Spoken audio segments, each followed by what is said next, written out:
Salutations everybody, it is Matty here today, and while the news for the Outer Worlds has slowed down, that does not mean we cannot come up with creative ways to discuss this game. So today I compiled a wish list, if you will, of 5 things I hope to see in the Outer Worlds. I encourage you to leave your thoughts in the comments down below, and while I don't think this will impact the development of the game considering it's still slated to come out in 2019, it's still a fun discussion to have. So let's start off at number 1 with the leveling system. As you invest points into skills like for example stealth, every 20 points you unlock a perk up until 100. Now what I'm hoping for in this game is that perks don't dilute the gameplay side of the experience. I guess I have a little bit of worry on that because when we look at previous leveling systems, I'll use the most familiar example of Fallout 4 or Fallout 76 with perk cards and perk ranks. It often becomes a bit of a mindless experience where you don't have to think too much about it. Now, presumably, if this leveling system is in the same vein of Fallout 3 or New Vegas, where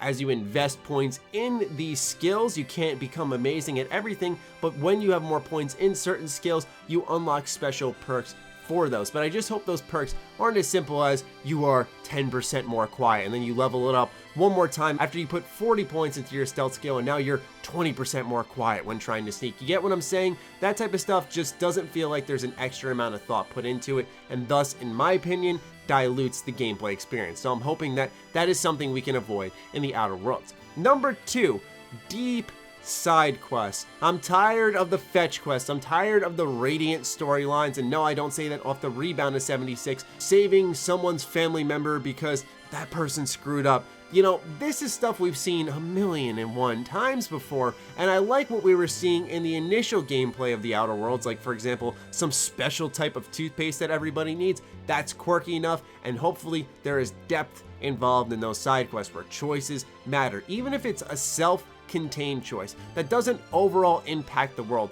but just how your companions react to you, how some people in maybe that area react to you. It doesn't always have to be on such a grand scale, because then, much like the dilution of gameplay I was talking about earlier, this dilutes the quests and choices that you make if everything's presented as something gigantic. But I do want some depth there where I might stumble upon someone and find myself more engaged than I currently am in the main story of the title, which is not an experience that many of us ever have. It's only something I can really think of with, for example, The Witcher 3. And while yes, my expectations are not there of a AAA budget game from Obsidian, I am expecting their strengths to be applied here and creating some really deep side quests.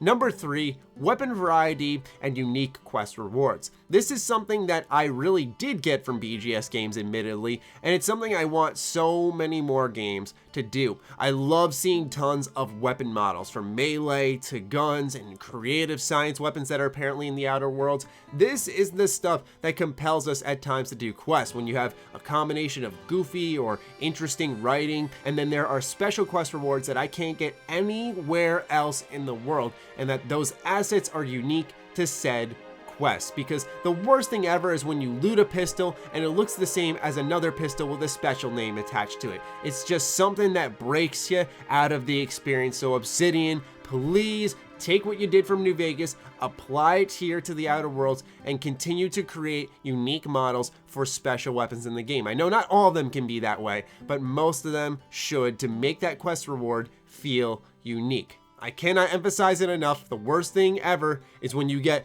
a sword called, for example, the Chinese officer sword, and then you find something called the Thronebreaker, and they both look the exact same, except Thronebreaker gives you 10% extra damage against robots. It's like, no.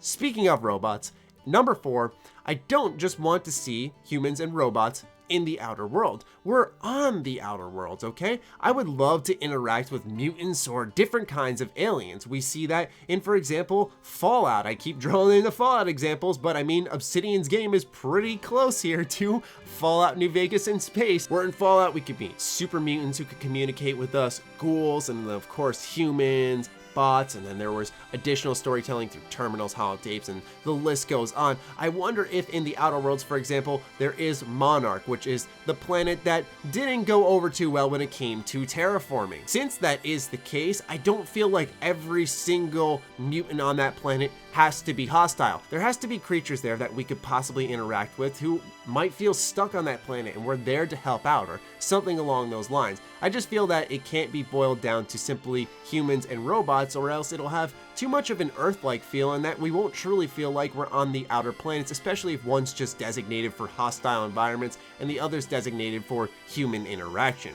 Last on the list, at number 5, while Obsidian can have some very quirky and downright hilarious writing as seen in South Park: The Stick of Truth, I don't want every character to be built on that archetype, and I know they're smart enough writers to know not to do that. But what I look for in games is a balance of things. I think balance is the key to life, quite honestly. So I would like some humanizing experiences through these characters, and not all of them to be breaking the fourth wall a la Fallout 2. I think one of the worst things a game can do, yes, even something along the lines of South Park, is trying to be hilarious at every single given moment, because much like what I was alluding to earlier with choice and consequence, just too much of anything really brings things down. Perhaps that's just my own personal opinion and no one agrees with it, but I believe that if you balance out the characters, it makes each one feel like an individual and not just this blanket archetype that the game was built off of. Now, obviously, there is